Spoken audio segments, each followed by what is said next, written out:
Guys, आज हम लोग फिर ये क्वेश्चन पढ़ने जा रहे हैं क्लास 10th क्लास का। यहाँ पर सबसे बेस्ट ये होगा कि आयतन पर आधारित प्रश्न जो होते हैं, तो आयतन निकालने के लिए हम लोग सबसे पहले चित्र का बारे में सोचते हैं, चित्र कैसे बनेगा, है ना। तो क्वेश्चन को पढ़ करके चित्र बनाने की कोशिश करते हैं, उसके बाद फिर आगे प्रोसेस जो होते हैं वो करेंगे। तो क्वेश्चन को पढ़ते हैं और एनसीईआरटी क्वेश्चन है। एनसीईआरटी क्वेश्चन उदाहरण 7 नंबर का है, बहुत ही बेस्ट क्वेश्चन है। कह रहे हैं एक ठोस खिलौना एक अर्ध गोला के आकार का है, यानी एक खिलौना है वो अर्ध गोला के आकार का है, समझे। फिर कहता है जिस पर एक लंब वृत्तीय शंकु, यानी उसी पर जो है एक लंब वृत्तीय शंकु उस पर क्या है, आरोपित है। क्या है, आरोपित है। इस शंकु की ऊंचाई 2 सेंटीमीटर है और आधार का व्यास जो है 4 सेंटीमीटर है, समझे। यानी 2 सेंटीमीटर उसका ऊंचाई हुआ शंकु का, और आधार का व्यास कितना है, 4 सेंटीमीटर है। आधार का व्यास क्या है, 4 सेंटीमीटर है।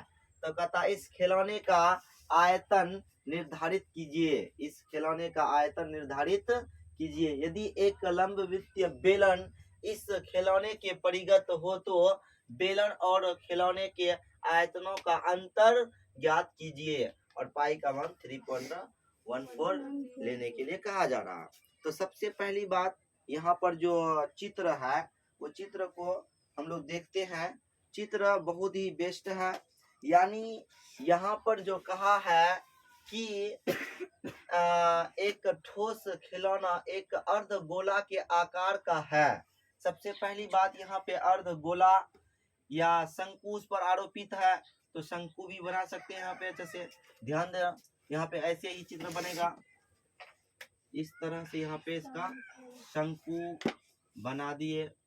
अब उसी के ये शंकु जो है किस पर है, ये इस पर है, समझे, इस पर है, आरोपित है। इस पर क्या है, आरोपित है। और इसका जो ऊंचाई दिया गया है 2 सेंटीमीटर, लंब वृत्तीय शंकु का जो ऊंचाई दिया गया है वो कितना है, 2 सेंटीमीटर है, समझे।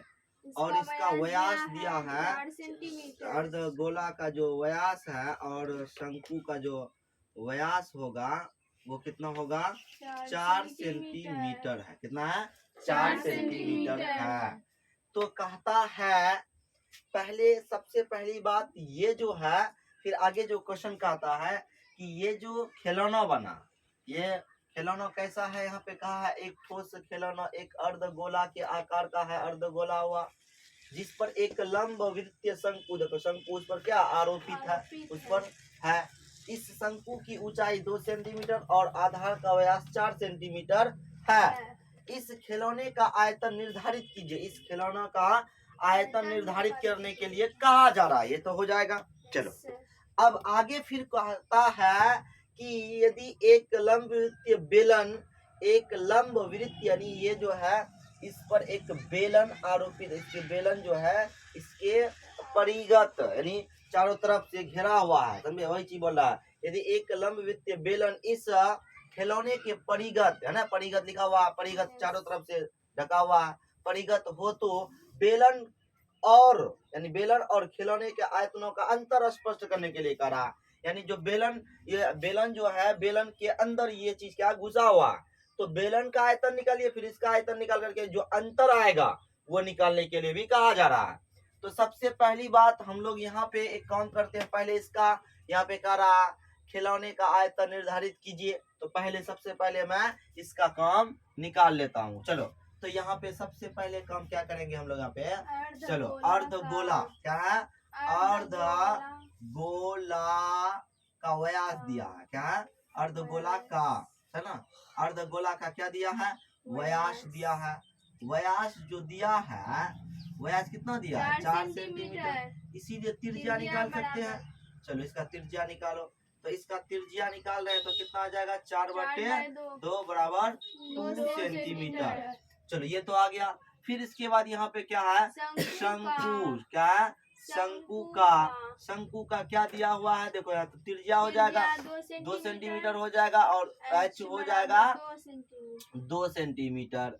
तो अब यहाँ पे कहता है कि खिलौने का आयतन ज्ञात कीजिए। देखो आयतन पे हमको तिर्यक ऊंचाई से मतलब नहीं है ना, तो इसीलिए इसका फॉर्मूला क्या होता है हम लोग जानवे करते हैं। यहाँ पे है अच्छा बढ़िया से दिया गया है। तो अब यहाँ पे हम लोग निकालना है खिलौना, है ना, खिलौना का आयतन तो क्या करेंगे, यहाँ पर सबसे पहले क्या अर्धगोला है तो क्या होगा, अर्धगोला का जो है 1 बाय क्या होता है 1/3 पाई आर स्क्वायर। यहाँ पे किसका ले रहे हैं,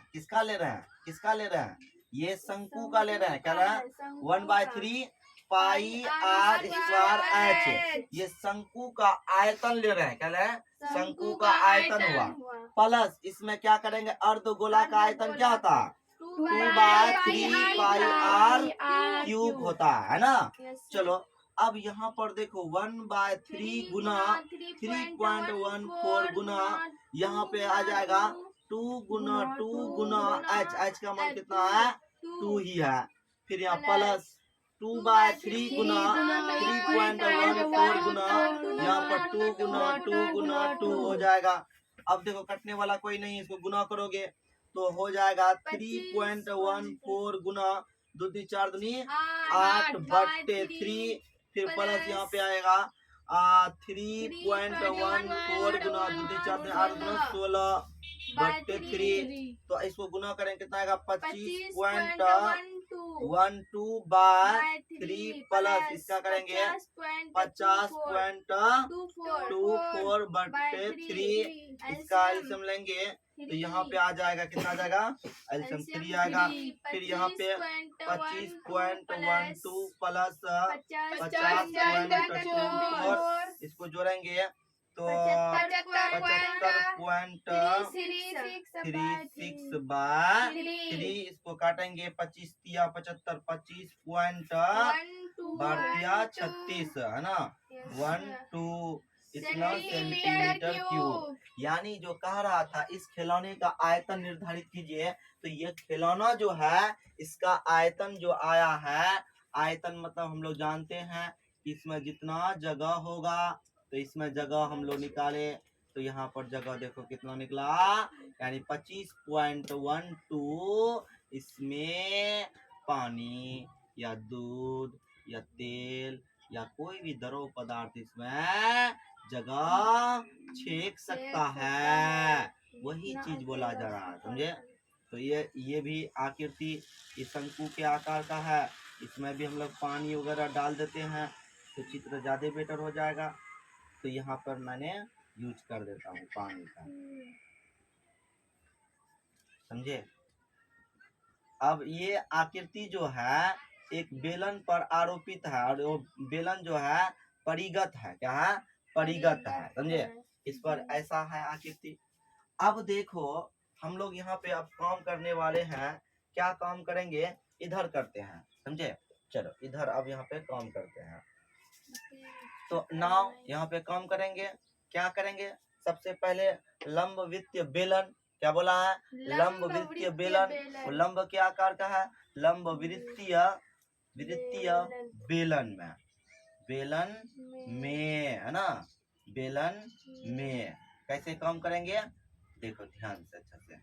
बेलन में सबसे पहले तो हमको आकृति बनाना पड़ेगा बेलन के आकार का, है ना। चलो तो यहाँ पे पहले शंकु बनाते हैं, शंकु बना करके उसका तब काम करेंगे।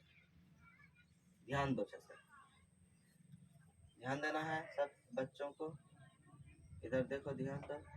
ये इस पर एक अर्धगोला है, कर दिए।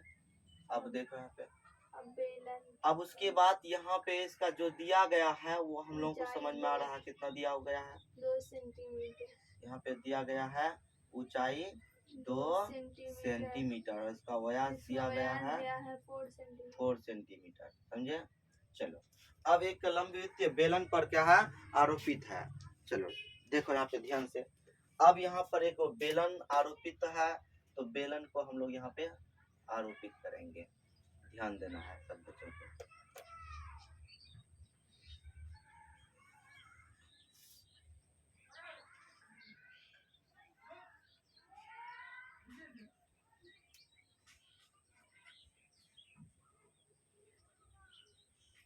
ध्यान दो।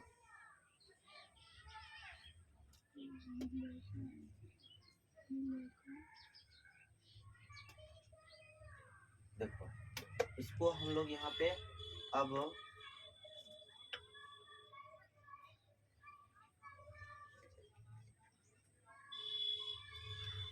कर दिए, इसको भी करना पड़ेगा।